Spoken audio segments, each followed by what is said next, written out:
ঘরে বাইরে শিকার চ্যানেলটিতে আমার সমস্ত বন্ধুদের স্বাগত জানাই। বন্ধুরা, আজকে আমি আপনাদের নতুন ধরনের একটা মশলা পনির বানিয়ে দেখাবো।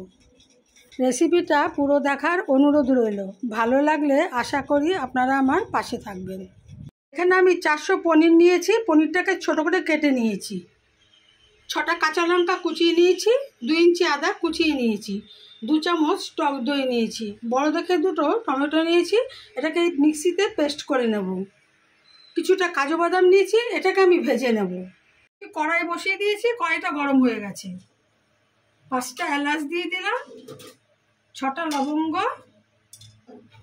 4টে দারচিনি, কিছুটা গোলমরিচ। এটাকে আমি একটু হালকা করে ভেজে নেব। ভেজে আমি গুঁড়ো করে নেব।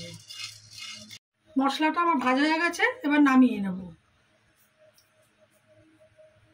তেল দিয়ে দিয়েছি, তেলটা গরম হয়ে গেছে। এবার আমি কাজু বাদামটা ভেজে নেব।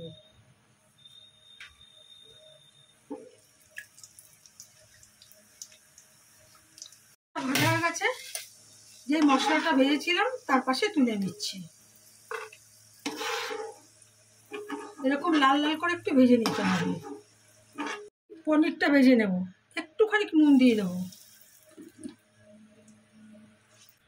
পনিরটা হালকা করে ভেজে নেব।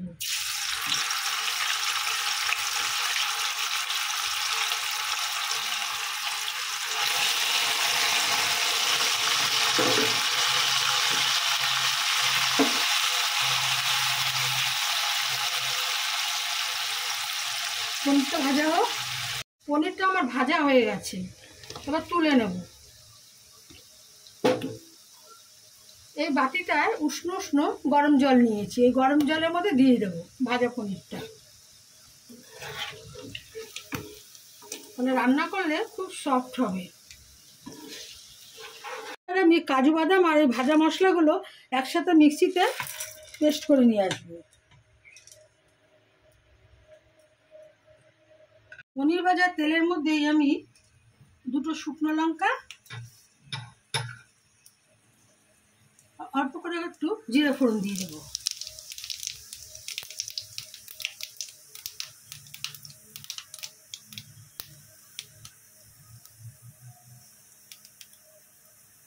এবার আদা কুচানোটা দিয়ে দিচ্ছি, আর কাঁচা লঙ্কা কুচানোটা দিয়ে দিলাম।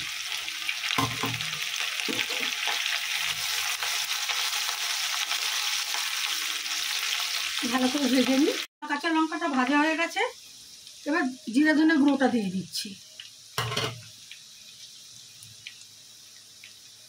হলুদ দিয়ে দিচ্ছি।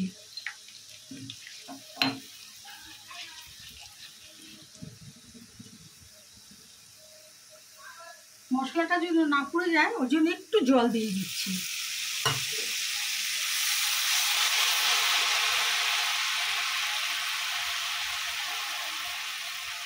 এখানে আমার আরেকটু হলুদ লাগবে, সেটাও দিয়ে দিলাম।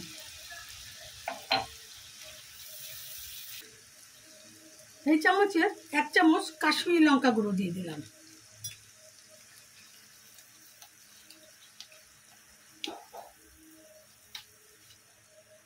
স্বাদ মতো নুন দিয়ে দিচ্ছি।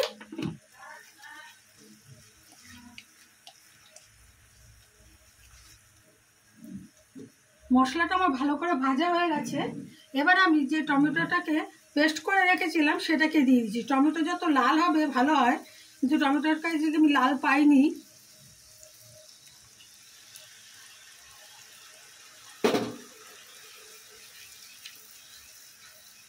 টমেটোটা দিয়ে মশলাটা দিয়ে আমি ভালো করে কষিয়ে নেব। অল্প করে একটু চিনি দিয়ে দেবো। চিনি দিয়ে একটু ভালো করে নাড়িয়ে নিই।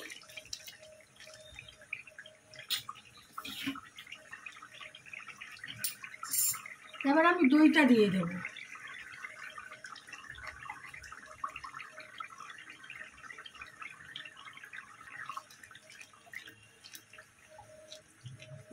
দইটা দিয়ে আমি একটু কষিয়ে, এবার আমি কাজু বাদাম আর যে গরম মশলাটা পেস্ট করে রেখেছিলাম সেটা দিয়ে দিচ্ছি।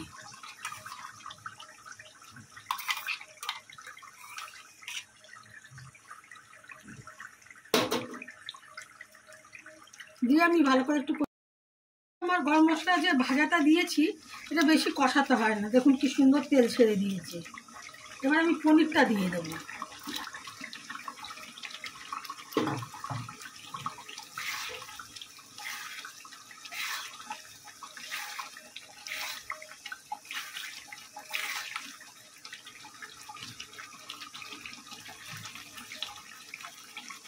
এবার আমি মিক্সির মধ্যে যে কাজু বাদাম বাটার ইয়েটা ছিল ওটার মধ্যে জল দিয়ে সেই জলটা এখানে দিয়ে দিচ্ছি।